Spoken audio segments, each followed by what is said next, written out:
Today's daily LeetCode problem of the day is make two arrays equal by reversing subarrays number 1460. For this problem, we're given two integer arrays of equal length, target, and ARR. In one step, we can select any non-empty subarray of ARR and reverse it. We're allowed to make any number of these steps. We want to return true if we can make ARR equal to target and false otherwise.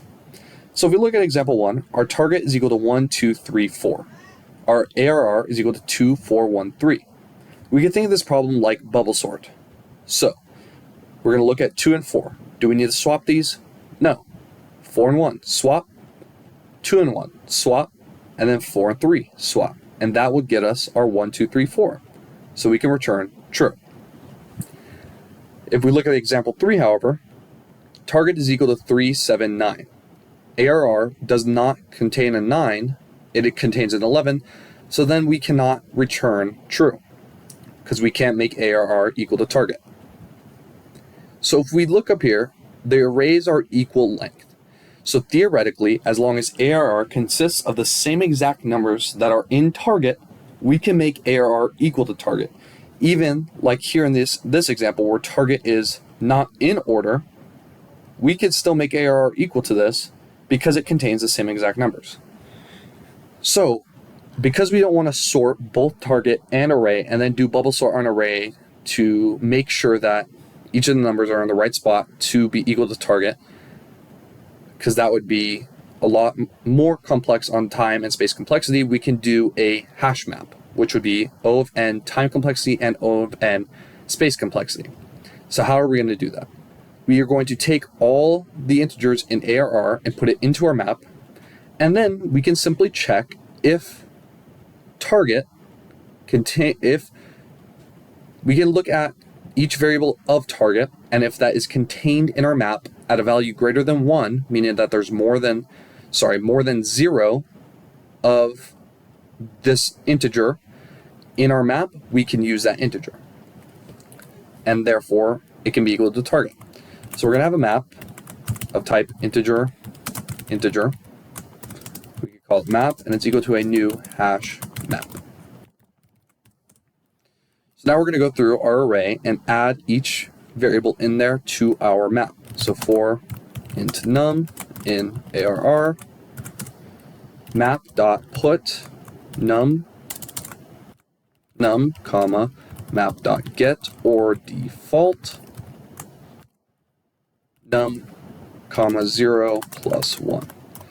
So this is going to put our num key with either what is currently listed under that key or defaulted at 0. If there's already something there, or if we're defaulting at 0, we're going to add 1 because we have one more than we previously did at that key.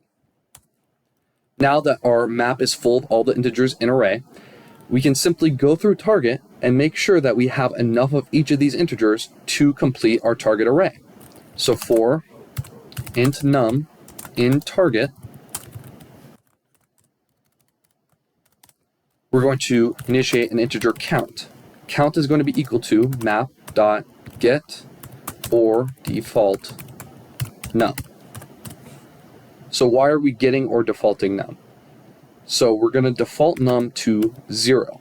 If map.get num does not exist, we are going to map.get num as 0. So that way we know there are 0 of these integers that we can use to build our target array. So if target asks for this integer, we have to return false. So if count is equal to 0, return false. Else, so otherwise, if our count is not equal to 0, we're going to want to subtract 1 from our current count. So we're going to do map.put num, comma, count minus 1. Because we just used one of these integers, so we're going to subtract 1 from the integers that we can use in the future. So if it gets through this loop, we can return true. We run this.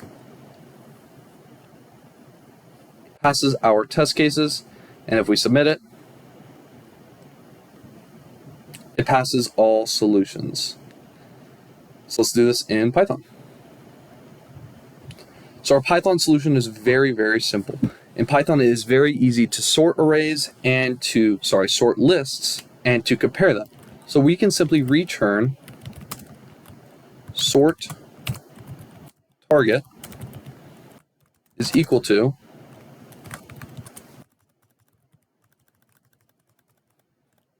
sorted array. So if we run this, passes our test cases, and if we submit it, it passes all solutions. So thank you, and follow for more daily LeetCode solutions.